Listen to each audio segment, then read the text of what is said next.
চীনের বুকে মাথা উঁচু করে দাঁড়িয়ে থাকা সাদামাটা দুটি বিল্ডিংই সুস্থ রাখছে সেখানকার হাজারো মানুষকে। দূর থেকে দেখে সাধারণ ইমারত মনে হলেও এগুলো মূলত কাজ করছে বিশালাকার কৃত্রিম ফুসফুস হিসেবে। ভিন্ন দুই স্থানে অবস্থিত কাঠামো দুটো চারপাশের বিষাক্ত বাতাস গিলে খেয়ে প্রতিনিয়ত বিশুদ্ধ বাতাস ফিরিয়ে দিচ্ছে। উচ্চ প্রযুক্তির এমন একটি কাঠামোর দেখা মেলে চীনের শিয়ান শহরে।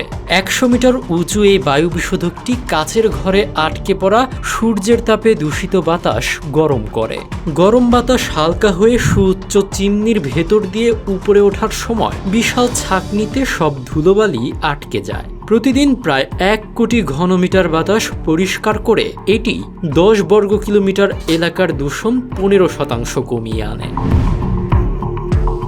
আমাদের ভিডিওগুলো ময়মনসিংহ থেকে দেখছেন আলিম চৌধুরী, নাটোর থেকে দেখছেন মোহাম্মদ তারেক, ব্রাজিল থেকে দেখছেন মোহাম্মদ মিরাজ খান, মেহেরপুর থেকে দেখছেন আবু বক্কর এবং বগুড়া থেকে দেখছেন আশরাফুল ইসলাম। আপনি কোথা থেকে দেখছেন তা জানিয়ে দিন কমেন্ট বক্সে।